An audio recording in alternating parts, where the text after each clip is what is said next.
kegembiraan, kelimpahan, itu merupakan kodrat alamiahnya makhluk yang namanya manusia. Yang kok ya sekarang gitu ya, di zaman sekarang itu kayak sulit digapai, sulit dirasakan, sulit ditemukan kembali gitu. Yang pada akhirnya kita mulai mencari dan berlari mencari kayak tiada ujung gitu. Padahal sebetulnya ujung dari pencarian itu nggak kemana-mana juga, ada di dalam diri, ada di dalam diri gitu. Substansi dari kenapa pada akhirnya ini sulit sekali ditemukan. Kenapa pada akhirnya ini menjadi pencarian bagi semua orang untuk kembali bergembira, berkelimpahan, bahagia, dan damai hidupnya gitu. Karena substansi inti kehidupan cuma itu kok sebetulnya. Cuma itu. Nah, bagaimana ini bisa pada akhirnya kita menemukan kembali rumah kita?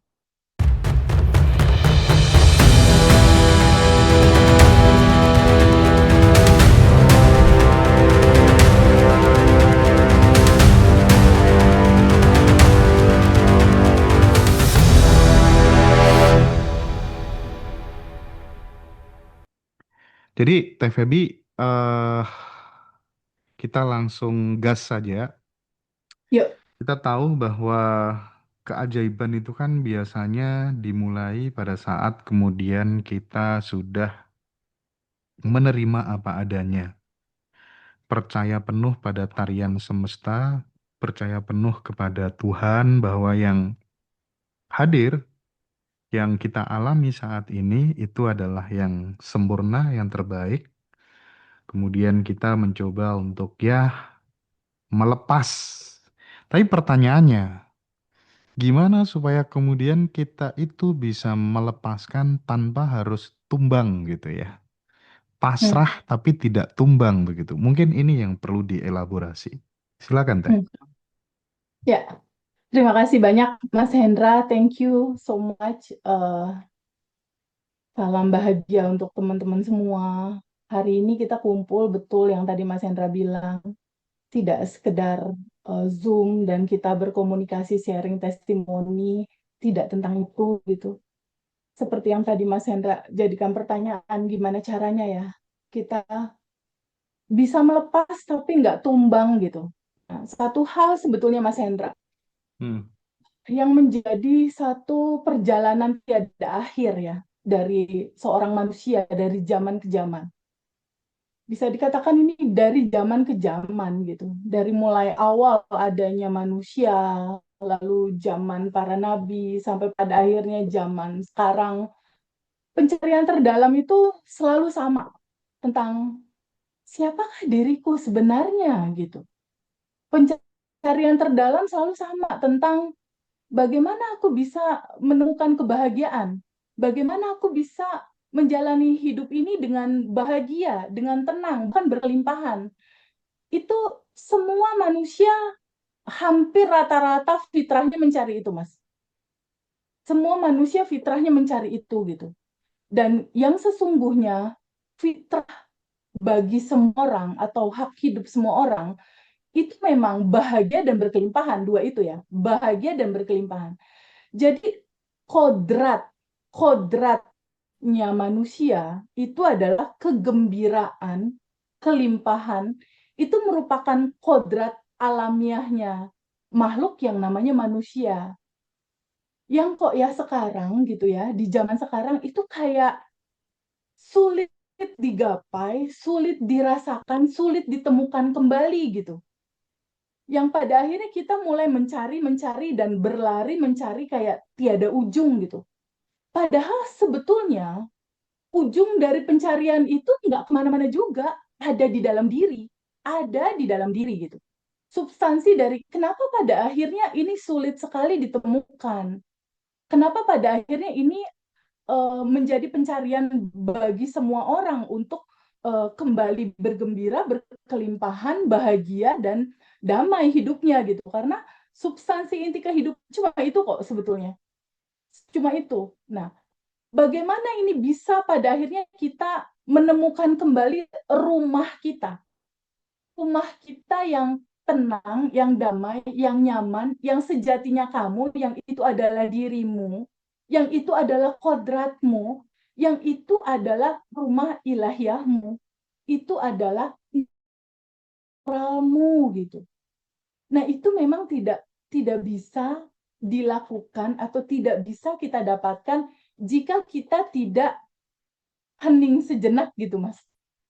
Diem dulu sebentar, hening dulu sebentar. Karena dalam keramaian pikiran, itu sejatinya kita tuh tenggelam gitu. Jadi ketika pikiran ini ramai, dia tenggelam tuh sejatinya kita. Diri kamu yang sesungguhnya gitu. Ketika kita kasih jeda sejenak, diam, hening, duduk, renungkan di dalam, itu dia pelan-pelan muncul, naik ke permukaan. Dan itu, proses itu, memang hanya bisa dilakukan dengan cara kita menerima, dengan cara kita menerima dan melepaskan gitu. Karena pada saat kita lahir kan sudah banyak sekali file-file data, Mas. File-file memori, file-file belief system, file-file dogma, file-file kemarahan, kesedihan, kecemasan, kebingungan. Sehingga yang sejatinya kita yang tadi di awal itu adalah bahagia dan berkelimpahan, dia tertutup gitu. Nah, untuk membuat yang menutupi kelimpahan atau menutupi sejatinya kamu, mau kamu rasakan kembali, itu tidak ada cara lain selain duduk, merasakan, menerima, menyambut menerima semua perjalanan hidupmu, semua sedihmu, semua kamu, semua alur perjalananmu. Duduk, sadari, amati. Lalu izinkan kamu terima itu secara utuh. Karena itu juga balutan dari ekspresi cinta tanpa batas gitu. Nah, bagaimana pada akhirnya bisa melepas tanpa tumbang, seperti yang tadi Mas Hendra bilang? Nggak ada cara lain, Mas. Selain kita kembali ke cerita awal, siapakah dirimu? Ketika kamu tahu bahwa kamu bukan tubuh, kamu melebihi tubuh, kamu tidak hanya sekedar tubuh fisik itu gitu. Kamu melebihi itu. Kamu bukan tubuh, kamu bukan emosi, kamu bukan pikiran, kamu melampaui itu semua. Kau adalah percikan rohnya yang tanpa batas dan berkelimpahan. Kamu adalah percikan dia. Kamu adalah bagian dari yang tanpa batas itu. Nah, di titik kesadaran kita, oh, masa terbuka pada sebuah fakta. Oh, sejatinya aku sedalam itu, seindah itu, gitu. Di titik itulah kita bisa pelan-pelan menerima dan melepas, Mas. Memang kalau langsung main terima, main lepasin itu nggak ngerti akar sejatinya siapa dirinya sebetulnya, agak goyang juga sih, Mas. Oke, oke, oke. Jadi rentetannya harus seperti itu. Jadi memang sebenarnya di posisi natural itu ya Teh ya, pada saat kemudian kita itu bisa menjadi CCTV deh, bahasa paling enak itu kan Hmm, CCTV betul, ilahi gitu ya. Aku jadi betul. terinspirasi bikin channel CCTV ilahi deh.